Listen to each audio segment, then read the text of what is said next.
Welcome back everybody to Forza Horizon 5, and today we're taking a look at the car pass update number 5. So we have 4 more vehicles added to the car pass, and yeah, there are 4 more vehicles that are a little bit more varied than the previous 4, because obviously we did have the really rather nice Mustang SVO and the Tundra, which are obviously 2 different kind of cars, but then we had 2 similar vehicles in the Noble M400 and the Ferrari 488 Challenge. So yeah, but we've definitely got more variety this time, with the Oldsmobile Tornado being the first of them, released on the 31st of March. This is yeah, a front-wheel drive personal luxury vehicle, and yeah, the first front-wheel drive car in America since the 30s, and yeah, huge amount of power and torque going through those front wheels from a 7-litre V8 engine. So yeah, it might be a little bit hilarious to drive, but because of how much it weighs, I don't think the suspension and the handling overall is going to be too challenged. But yeah, that is going to be an awesome car to drive. It's only the second ever Oldsmobile we've had in a Forza game before,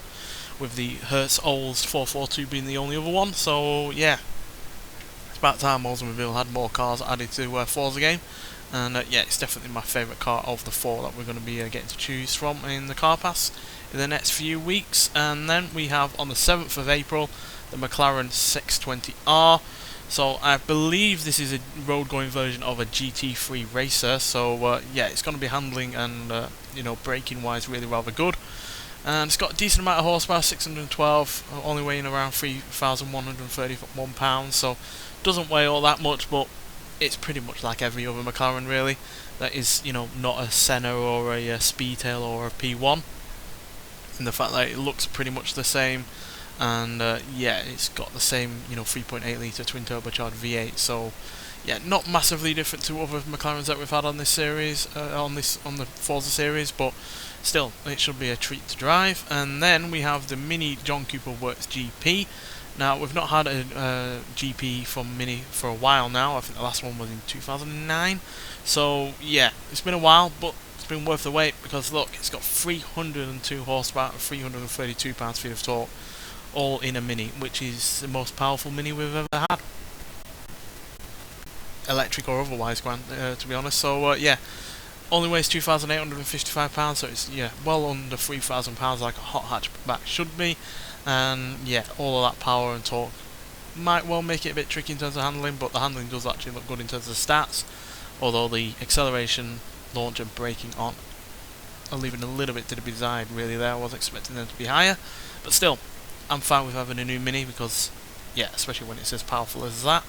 And the GP cars generally are really fun to drive.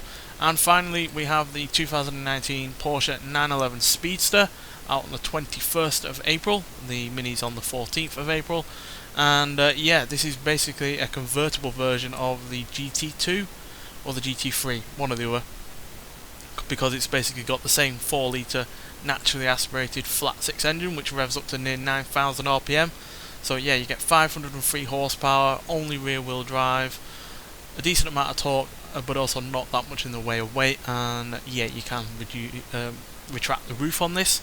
It goes into a black screen for a little bit, and then you have the roof down, because it's a manual roof only, it's not electronic or anything like that, so you can't see it happening in real time. But still, should be a treat to drive, and you will be able to hear that engine all the better when inside the car, because obviously it's convertible. So yeah, and it's a great engine. It's easily one of the best sounding engines out there. So yeah, really looking forward to driving that. But yeah, it's definitely the Oldsmobile Tornado that I am looking forward to most, which is good, because that's the first one that's going to be released. So yeah, hope you are enjoying the car pass yourselves.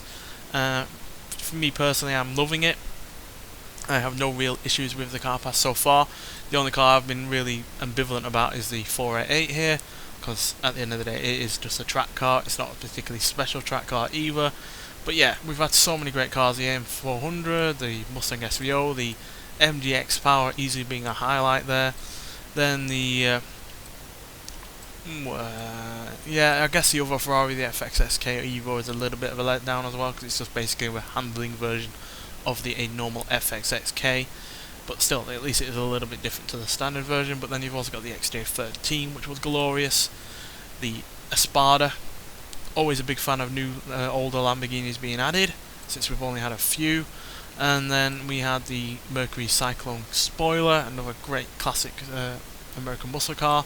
Then we had the 2 Renaults, the 8 Gordini and oh well, the 8 Gordini, and obviously we had the Renault 4 in the festival playlist, and then we also had the Subaru STI S209, which is a great start to the car pack, really. So yeah, outside of 2 Ferraris, really, this has been a stellar car pack, and crucially, we've not had many returnees either. So yeah, even though I would like some returnees from older Forza games, we've pretty much not had any, really. We've only had the 911 Sport Classic, and that's it, I think.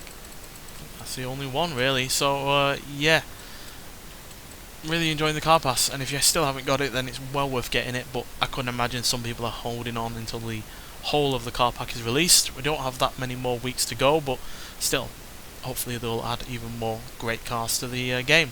But nonetheless, thanks for watching, and I'll see you in the next one. Bye.